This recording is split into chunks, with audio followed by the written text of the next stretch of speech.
Shalom, shalom. All praise to Yahweh, Barakatah Yahweh, Kahala Yahweh. What's going on, y'all? This right here it's gonna be a response to one something I heard being said on the other panel. Um, Brothers have this thing where they think we have this Hamite thing connection. I'm just gonna say this now. When it comes to the whole Hamite thing, it's like this. We don't deny our affiliation with the land and with the people. The greatest point we want to make is that the Hamite religion and all of that, it always got us in trouble, you know. And with that being said, with this right here, we're going to present um, deeper aspects. You definitely will want to get your paper out and follow along with this. We're going to show you who the no people are. We're going to show you when the identity theft started. We're going to show you one of these books in a very deeper light. Besides that, let's get to work. So, first thing first, if we're going to show how this all gets started, we're going to go to the book of 2 Kings.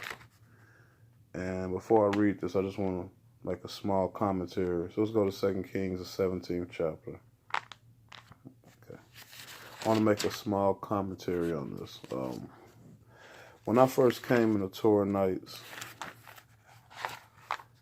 the first video I ever made is called War and Overthrow and a History of Overthrow.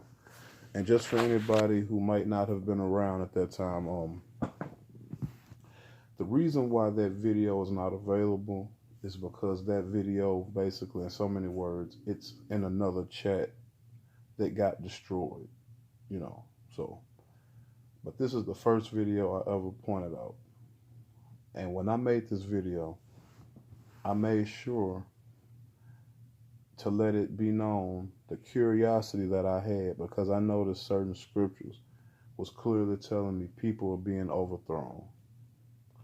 And I mean, you know, it made sense in a way, but it didn't make sense at that time. So I kept studying. And in order not to be lost on videos like this, you would have to be somebody, I'm going to be totally honest, you need to be somebody who's kind of kept up, especially when it comes down to like the whole genealogy and the revealing of people's identity and all of that. But we're going to start this off, and we're going to show when the people and who the people are and why they have such a powerful hold. And we're also going to show the separation of why so many brothers think that we have a Hamite faith and we don't. And I just want to make this clear. What is that, Genesis? What is that, 11? Does it not say the whole world was at one accord at one time? So to see different cultures with similar practices, that's common. I think it's pseudo for us not to believe that. So that's my opinion. All right, so let's get busy. So we're going to go 2 Kings chapter 17. We're going to start at verse number 24. And it says, "And the king of Assyria brought the people from Babylon and Cutha and Ava and Hamath and the Sepharvaim, and settled them in the cities of Samaria in place of the children of Israel. And they took possession of Samaria and dwelt there in the cities. And it happened at the beginning of the period of their dwelling that they did not fear Yahweh, as Yahweh enticed lions against them. And they were killing them among them, and they spoke, and they were killing among them. And they spoke to the king of Assyria, saying, the nations that you have exiled, settled in the cities of Samaria, do not know the law of God, the law of the God of the land. And he has enticed lions against them, and they are now killing them because they do not know the law of the God of the land. So, when I was reading this, I was thinking about it, and I was like, okay, you know what?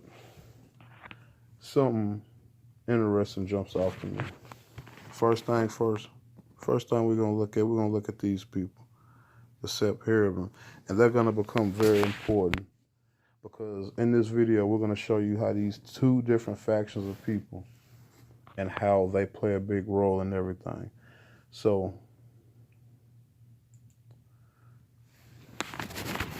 we're just gonna read what they've put out, take from it what we can. So sorry. So we see that the Sephardim, taken by a king of Assyria, probably Sargon II, city in the Old Testament, 2 Kings, etc., etc., etc. We see the verses. It says, it was a double city and received a common name of Sephardim. It was a double city. See that? The two sippers. I want you to see. Here's the key, though. I want you to see that. Here's the key. What does it say? The two book towns. That's going to be important. So these people were scribes. I want you to understand this. These are scribes. It's going to become important because these are the same people. Now remember what's happened right here. The king of Assyria has brought these people and set these people in our land and have took us out. Now,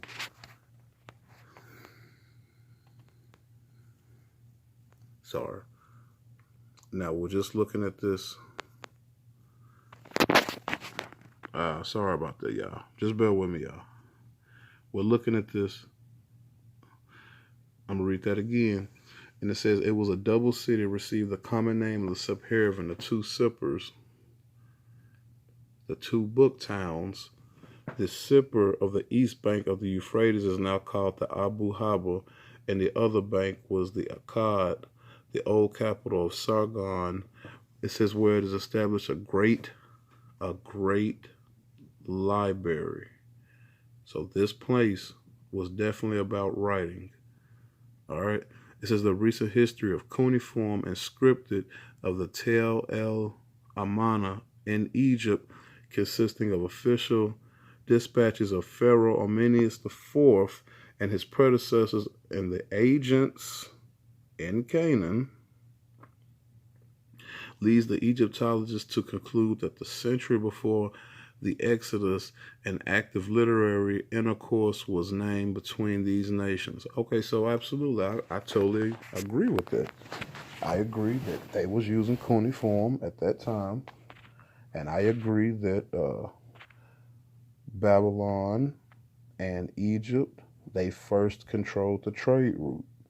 So I agree with those things wholeheartedly. Now, why is this going to become important? So there was a word in there, and that word was the two sipperers. So let's look that up. Trying not to make this phone all bright for y'all. So let's look that up by definition. Sipper. And we have an ancient city of northern Babylon, the Euphrates River, southern, southwest, present-day Baghdad. In earlier times, it was a religious center devoted to the worship of the sun god Shamash. How interesting. Let's keep going. It says in ancient Babylon, it's a city on the Euphrates. Right. So clearly, these are the Babylonian. I just showed you. These are the Babylonian scribes. There's a book town, and this place had a great library. So, and it's known for its cuneiform writing. So, these are the Babylonian scribes. who have been ejected into our land. This is going to become very important here in a second. Now, why is this going to be important about these Babylonian scribes? So then I want to look into this.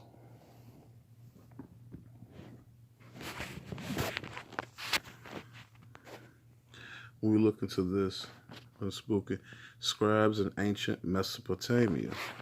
And it says, literacy was now widespread in Mesopotamia. Scribes were nearly always men and had to undergo training, and having successfully completed a circulum, becoming the entitled to call themselves a dispar, which means scribe.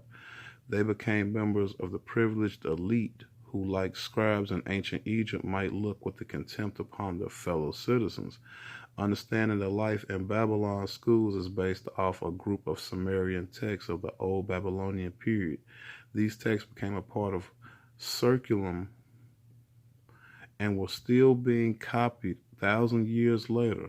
Schooling began at the early age of the Ebduba at the table house, although the house had a headmaster, he assisted the clerk. So, long story short, we ain't got to keep reading into all of this. But like I said, this place was clearly about the Babylonian scribes. And these people are definitely 100% the Babylonian scribes. And that's going to be the Sephardim. They are definitely the Babylonian scribes. So what we're going to do now, we're going to show some of the actions of the Babylonian scribe. So, first thing we're going to do is take our Torah out, and we're going to go to Ezra. Let's go to the book of Ezra. Let's go to Ezra, the 2nd chapter.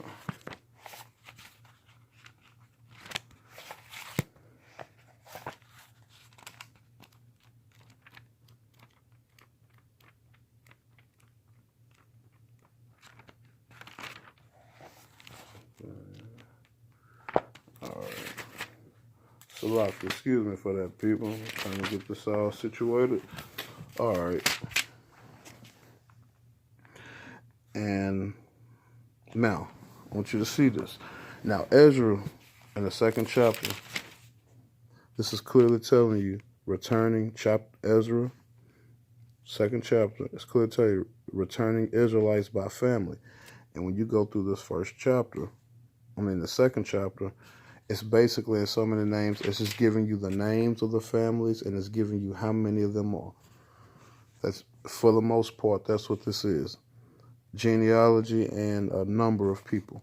But then you get something very interesting. When you go down to verse number 62, it says, they sought, now this is when we're coming back. It says, they sought their genealogical records, but they could not be found. So they were disqualified from the priesthood. Now you got to say to yourself,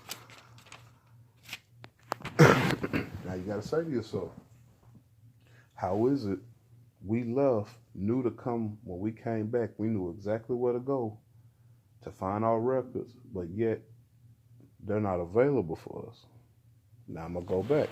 I'm going to show y'all this again. So let's go back.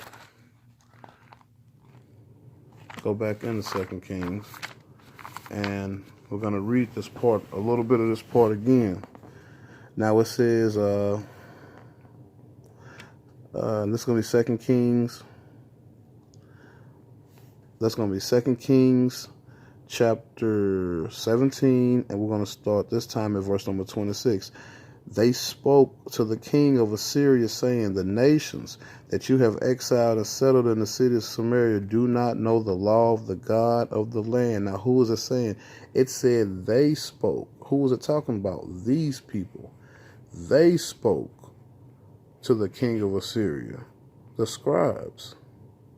You got to understand this. Let's think about this as subject matter, y'all. They spoke to the king of Assyria, saying, exactly. Who? The Sephardim, the Hamath, It says people from Babylonia. These are the Babylonian scribes. These are the guys who told the king of Assyria, hey, lions are kind of jacking us up, messing us up down here. Can you send some people to help? In fact, no, I'm sorry, Salakia. Don't send nobody to help. Go get one of their priests and send him back. And that priest who they went and got is Isaiah. Okay? So this is when Isaiah is being brought back. Now here's gonna be the next thing. Now you got to say to yourself, so we're looking at some of these actions of these Babylonian scribes. When we're trying to come back to the land, why do you think all of a sudden our records can't be found? Just like we just read in Ezra, the 2nd chapter. So what we're going to do, we're going to go to Ezra, 4th chapter. Now I just want you to just keep up. Let me see. We're going to go to verse number... Now we're going to go to verse number 8. It says, Rehum, the counselor, and Shishmael, the scribe, wrote a letter concerning Jerusalem. The king Artaxerxes as well will state that Rehum, the spokesman, and the Shishai, the scribe, and the rest of the cohorts, the Denites, the Aspherites, the Terphonites, the Ashenites, the Archites, and the Babylonians, the Shishites, the Dehites, the Elamites, but the keys right here is going to be the Babylonians. These are the scribes, Salakia. These are the same people. This is Ezra.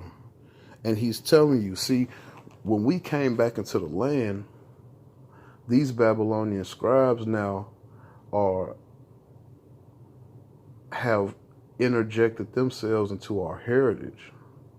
Basically what I'm saying is they're playing the role as the proselyte now, but yet they're still being the Babylonian scribe with our heritage in their hand as well.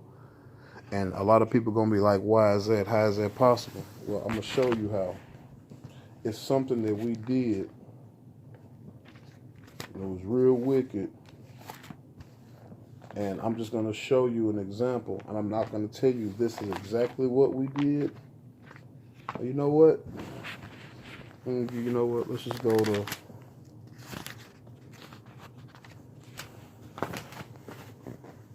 KJV. Salakia, 1 second. We're going to go to 2 Kings, chapter number 17. And then this time we're going to start at verse number 10.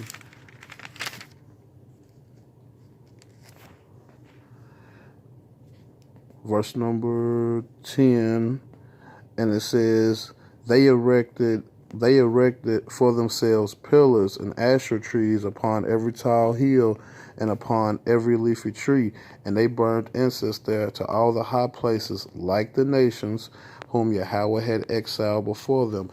And they did wicked things to anger Yahweh, and they worshipped the execrable idols concerning which Yahweh had told them, Do not do this thing. So you see that? So we got kicked out of the land because we had, if you people don't quite understand that, especially when you look at verse number 10, you look at that with a spiritual eye. It says they erected in all their cities, from the solitary watchtower to the fortified city. I'm sorry, I messed up. They erected for themselves pillars and Asherah trees upon every tall hill and every leafy tree. Pillars. Now you get a better translation on that in the KJV, and that's going to be 2 Kings 17:10. And they set up images and groves in every high place and hill under every green tree. Now that's actually that old Trinity. The seed, the pillar will be the man, the grove will be the woman, and the image will be the child. So this is going to be their old, quote unquote, unholy trinity, because there's nothing new under the sun. But the whole point is that we was into doing all of this stuff, and we have become so wicked with it. To give you an example, let's go to Jeremiah.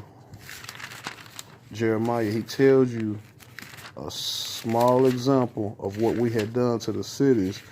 And if you want to get that, all you have to do is go to Jeremiah, the 11th chapter, and look at verse number 13.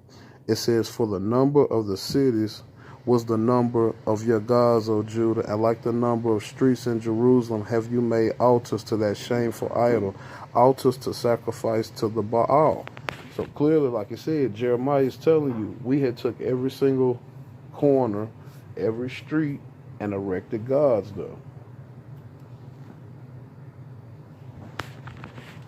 All right, so I'm gonna go back. Let's go back into 2 Kings. All right, and we go back into 2 Kings. Then we're going to look now at verse number 28, and it says, "One of the Kohanim who they had exiled from Samaria came and settled in Bethel, and he would teach them how to fear Yahweh." Now this is Isaiah, and it says, "And they would make each nation its own god, and they set up their idols in every high place, and the temples that the Israelite Samaritans had built, each nation and their cities, and they dwelled." And that's going to show you what they've made. It says, "The people of Babylonia made Succoth Benoth, and the people of Katha made Nagra, and the people of Hamath made Ashma, and the Avites made Nivhaz, and the Tarak, and the Sepharvites, same people, burnt their children in the fire, unto Ardmelech and Anamelech, the gods of the Sepharvim." So this is just like Molech. This is basically the same thing. It's not Molech, it's Molech, but that still means king as well. So it's telling you that they have now burnt their incense to the fallen ones. They have now sacrificed their children to fallen ones. And this is exactly everything they was doing. This is why Yahweh has enticed these lions. And these are the Sepharvim. And the Sepharvites are the same people. And they did what? Burnt their children in the fire. Okay? And these are the Babylonian scribes. Let's not forget. And this is why in Ezra, when we're trying to come back to the land, all of a sudden they don't have our records. Why? Because they don't want you to have your records. Period. This is a part of Psalm 83, cutting you off as a nation. And I'm going to show you how these people are intertwined in with the no people as well. And the key about this is going to be Jonah. Hold on one second.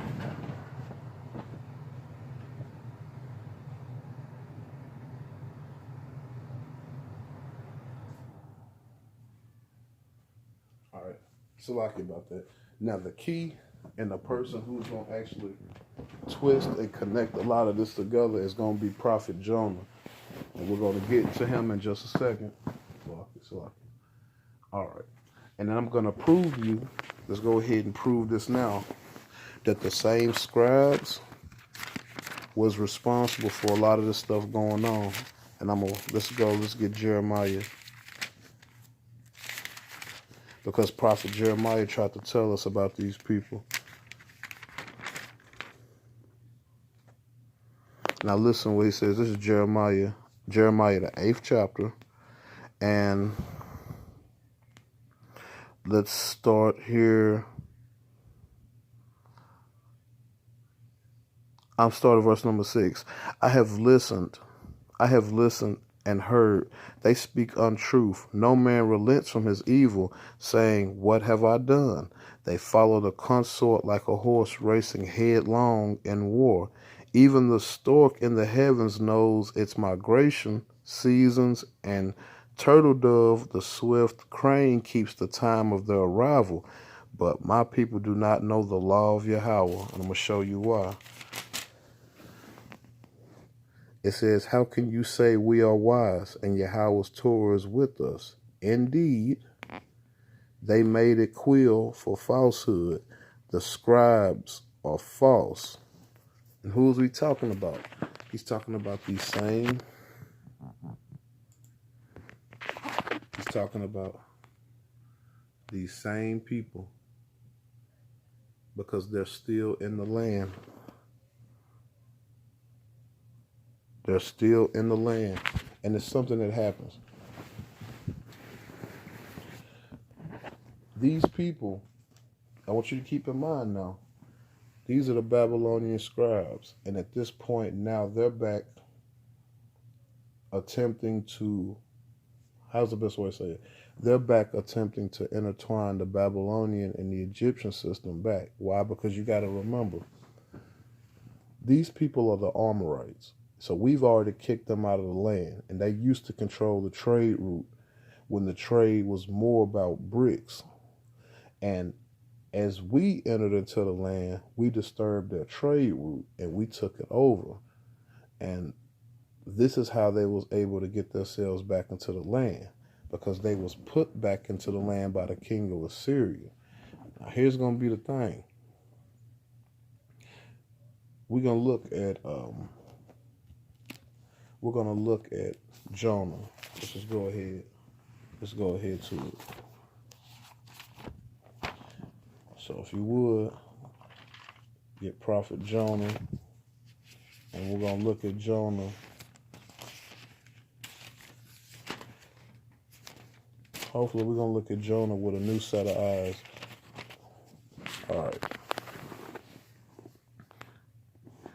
This is going to be Jonah, the first chapter. And it says, the word of Yahweh came to Jonah, son of Amittai, saying, arise and go to Nineveh, a great city, and call out against her, for the wickedness has ascended before me. But I want you to pay attention. But Jonah arose to flee to Tarshish, and this is, remember, people of the Tartars, to flee to Tarshish from before Yahweh. Now here go the thing. Let's just stop right there.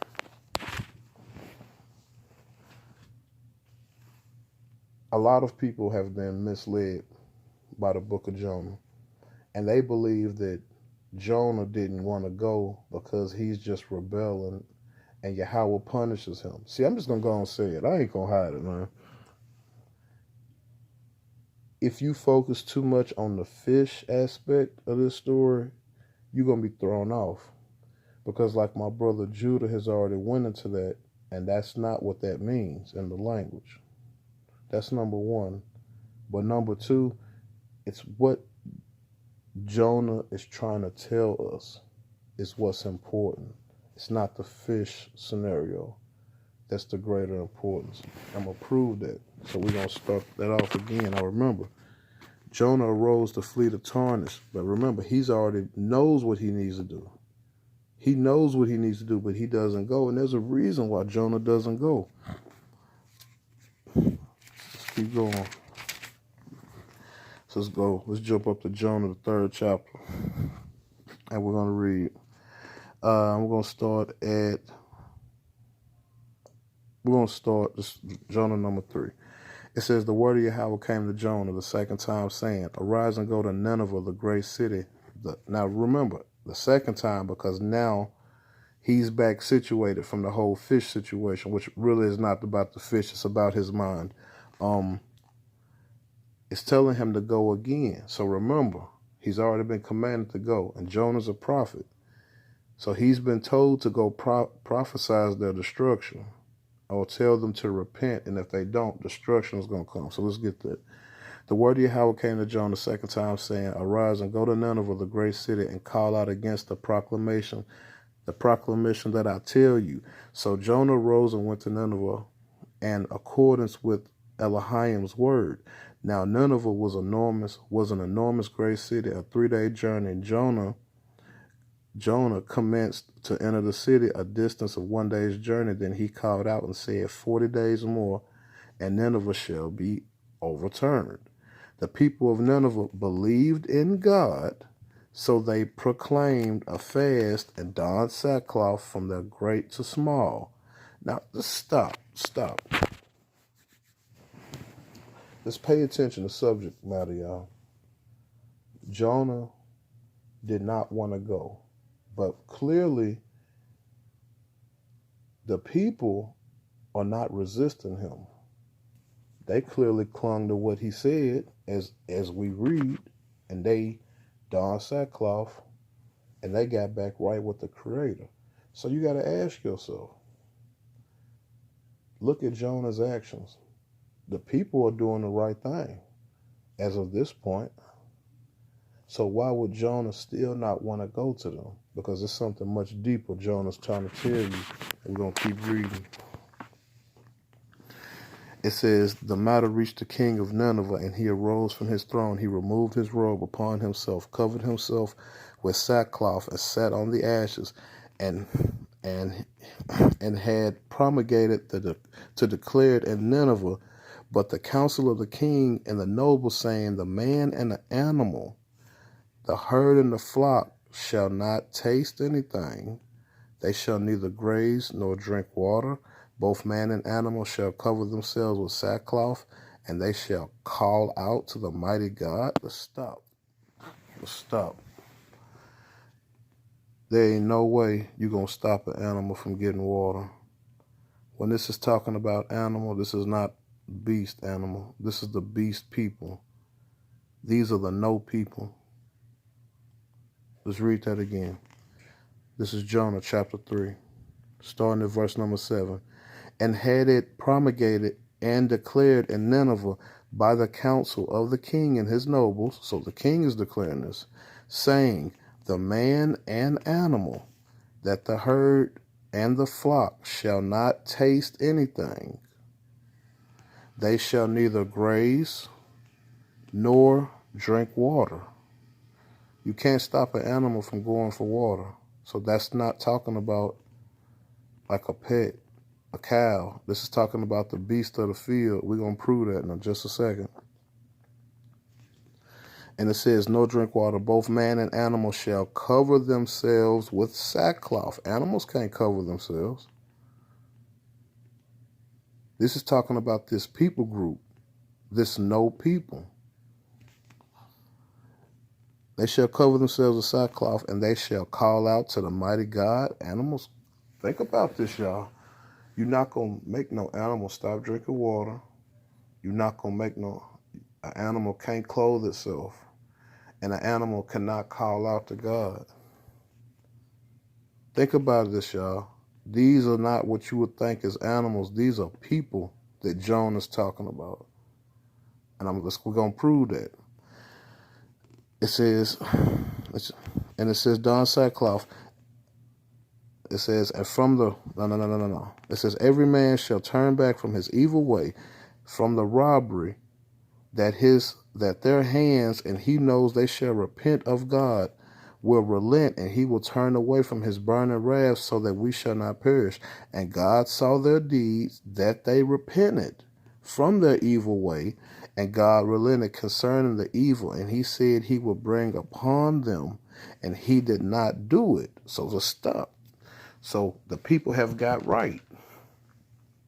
So Jonah, I want you to consider this. Jonah is not rebelling because the people are messed up. That's not what's going on. Jonah is rebelling because who's living amongst these people. And watch this. It says, and it displeased Jonah greatly and angered him. Now, it angered him that they repented and he's the holy man. Yes, he's the holy man. Why does it anger Jonah that they repented? Because Jonah wanted them destroyed. This is why Jonah didn't want to go in the first place. It's because these no people, animal, both man and animal shall cover themselves with sackcloth, and they shall call out to the mighty God. Think about it. Animals can't do that. This is talking about a people group, the no people. And once again, let's go down. And it displeased Jonah greatly and angered him.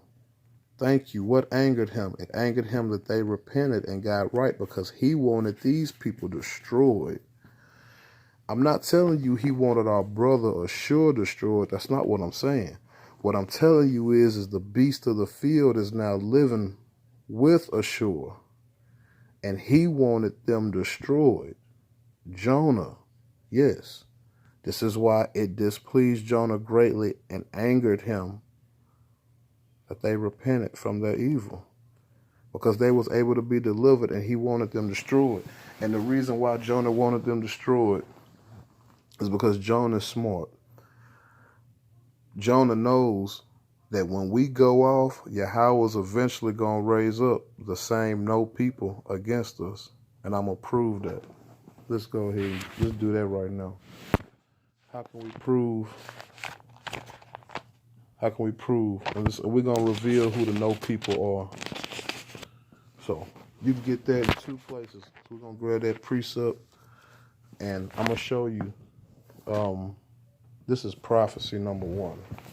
So go to Deuteronomy 32, because this is prophecy. Because remember, Yahweh told us if we went off, he would cause all the words of the covenant to come upon us. Go to Deuteronomy 32.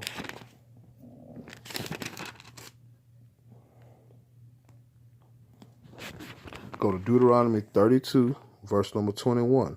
They provoked me with a non-God and angered me with their vanities, and I shall provoke them with a non-people. With a vile nation shall I anger them, with a vile nation of non-people. Keep that in mind. Let's go to Job. Let's go to Job 30. He talks about these people too. He lets you know he's talking about these same people. Job 30, starting at verse number 1. But now they that scoff at me, people younger in age than I, whose fathers I would have rejected from serving with my sheepdog. So Job said these people so nasty I wouldn't have put them with my pets. Of what use was the strength of their hands to me? Their old age was utterly lost from them. They were lonely in privation and hunger. They would flee into the wilderness, a place of darkness and destruction. They would scrape moss from the trees, and jumping the roots would be their food. They would be driven from the inside of cities, pursued like thieves with tumultuous cries, to dwell in the valleys and the cliffs, and the holes of the dirt and the rocks. They would bray among the trees, huddling among the brambles. Churlish people without names, too debased to have standing in the land. And let me see. I think in the KJV it says they were viler than the earth. So it actually uses that same word in the KJV. But in the Stones, they don't have that. But it's letting you know these people are debased. Now let's go ahead. Let's prove that who the no people are. Let's get to know people. Let's go to Isaiah 23. And we'll show you who the no people are. All right, Isaiah 23. Go ahead to verse number 13. Behold, this is the land of the Chaldeans, for this nation never used to be here. Assyria founded it for its fleets and erected towers. Now they destroyed its places, and it has been made ruin. It has been made ruin by these people, and these are the people of Not, for this nation never used to be there. The Chaldeans, these are the people of Not. Or I will provoke them with a no people. The ones viler than the earth. Job chapter 30. And these same people, these are Cain's children. That's why they're the no people. No. Now watch. And these same no people have been attacking Assyria. When you look into your real Assyrian history, it tells you that they was fighting with all of these people who came down from the Caucasus Mountains and that area. And so I want to go ahead and show that these same people, now let's go back. Let's keep this in mind. I want you to pay attention to something. You ever notice how when, especially all through the book of Jeremiah, the Chaldeans specifically come in to fight us, but they don't fight none of the people who are around us, especially the scribes. And all the people who are brought from Babylon don't get touched by the Chaldeans. Why do you think that is? I showed you in the last video the amalgamation of all of these people. Them, Psalm 83, and Japhet. And for anybody, especially on that Japhet part, let's just do this now. Let's do this now before we continue. Just in case anybody's still kind of iffy on the fence about Japhet, I want you to consider this. When you go into Genesis, the 4th chapter, Genesis, the 4th chapter, verse number 22, and Zia too, she bore Tubal Cain. Now that name Tubal, that's the same name as Japhet's son, and we know Cain. And when you look this up in the language, Tubal means to be brought forward, and Cain will be brought forward. So his children lived through the flood. We've already shown that. Like I said, man, these people from 2 Kings 17, these are the Babylonian scribes who are responsible for a whole lot of the stuff. And I want to show you the last thing that these people did. Because every time we got situated, these people made sure they would try to always interject themselves into our history. And we're going to actually show this in the Greek period. So if you have the Apocrypha, go to 1st Maccabees. And this is going to be very important. I'm going to go to 1st Maccabees, and the translation here could be a little bit better. The red Apocrypha cover gives you a better translation. Now I want to show y'all something. I'm going to show y'all that the same people, when they came back as Greece, remember, they was not the Greeks. They overthrew the Greeks and started acting like them. When they came back as Greece, they did something. And I just want y'all to hear this. We're going to actually start right here at 42. And this is 1st Maccabees, chapter 3, starting at verse number 42.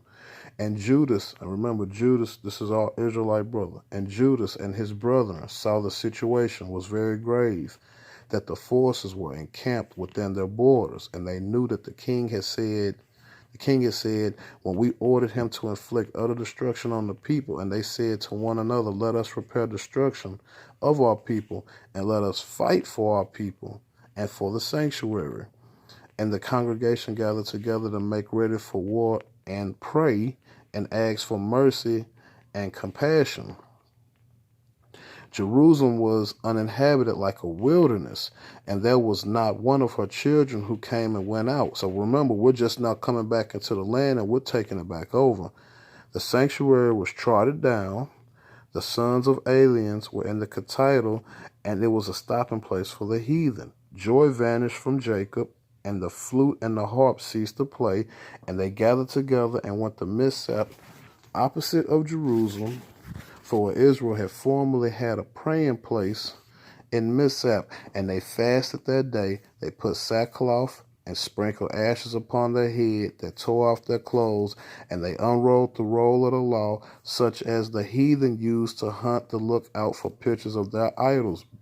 Bullshit. That's not what that translation means. The red Apocrypha says, and they unrolled the roll of the law, wherein the heathen used to use to draw its images. So what is 1st Maccabees chapter 3 telling you? when we got back into the land, when we finally made it into what was left of the temple and we found our scrolls, they had started painting their images on it. And I'm going to show you, I'm going to give you an example of the images. They literally took our scroll. They literally took our scrolls, and this is what they painted next to it.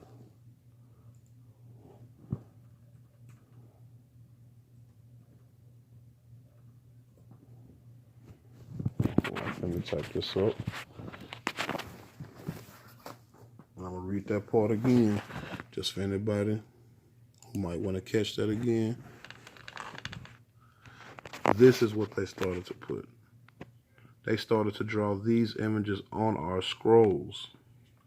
And this is why you got these people trying to say, oh, we can track ourselves back thousands of years with this. No, you can't. You can only track yourself far as back as to when you started painting your image there. I'm going to read that again, if anybody ain't catch that. This is 1 Maccabees, chapter 3. This time we're going to start at verse number 46. And they gathered together and went to Mishap, because remember, we're just not getting back in the land and getting ourselves situated. And they gathered together and went to Mishap, opposite of Jerusalem. For Israel formerly had a praying place in Mishap, and they fasted that day. They put on sackcloth. They sprinkled ashes on their heads, and they tore their clothes, and they unrolled the roll of the law. They unrolled the roll of the law, and I'm just going to say it, wherein the heathen used to put their images. So the heathen tried to attach their images to our scrolls. And this is why you got a whole lot of brothers thinking, oh, that's the white man's book. No, it's not. That's why you got a lot of brothers thinking that's stolen African legacy. No, it's not. Let's prove that that's not stolen African legacy, because why? I'm going to show you this one last time.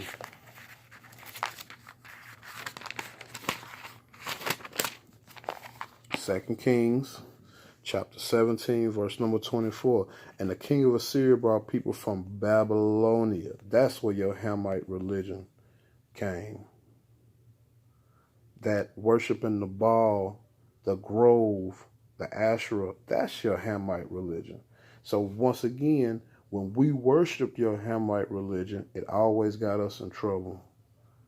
And that Hamite religion, that Egyptian religion, that was always our downfall, if people don't grasp that or not. So when people try to intertwine the white man with the scrolls, I'm showing you. First book of Maccabees, when we walked back in the temple and we finally picked our scrolls back up again, we had seen they had been doing nothing but painting these images all over it of Greek gods. That's all they was doing. This is why y'all been tripped up thinking this is the white man. It's not. And this is why the Babylonian Scribes have interjected you, because what was the Babylonian scribe god? Now, the scribe god was Nabu, right? But what did the Babylonians also, what was they deep into? They was deep into that, the Babylonians was deep into that father-son worship, that son of God worship. See, they was into that. And you want to get that, you go to the book of Ezekiel, chapter 8, verse number 14. And he brought me to the entrance of the gate of the temple of Yahweh to the north, and behold, there were women that sitting, causing Tammuz to cry, or weeping for Tammuz. Tammuz is a Babylonian god. That's the Babylonian son of God concept. See, what I'm showing you is Israel, we had never, let me get that started. We had never had a son of God concept until these people settled in the land, the Babylonian Scribes. This is where the whole son of God concept comes from, because they worship Tammuz as the son of God.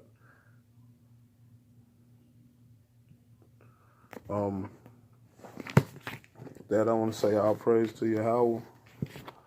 I appreciate anybody who got something from this. I guess I'm going to say the greater points of this one is we cannot listen to the Babylonian scribe myth. This is our heritage. These people just wanted to be in our heritage. Why? To keep us out of it. Very simple.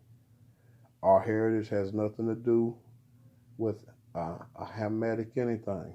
Genesis 11, at one point in time, the earth was under one whole accord. So stop making connections and cultures and saying somebody stole something. No. Everybody had it at one time and it became different to everybody in different aspects.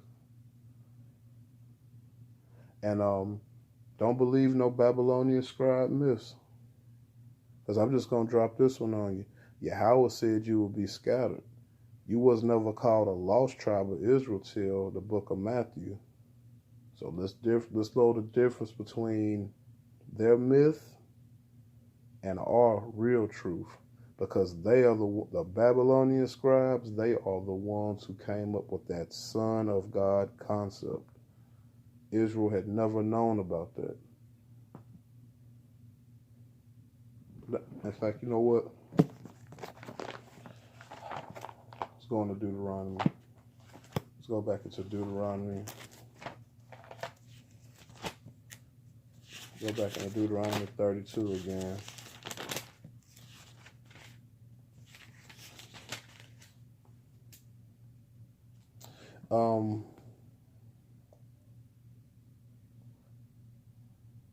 It says, this is Deuteronomy 32 and 16, they would provoke his jealousy with strangers.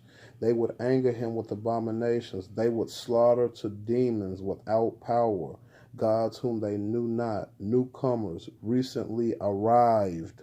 Newcomers recently arrived, the Babylonian scribes, whom your ancestors did not dread.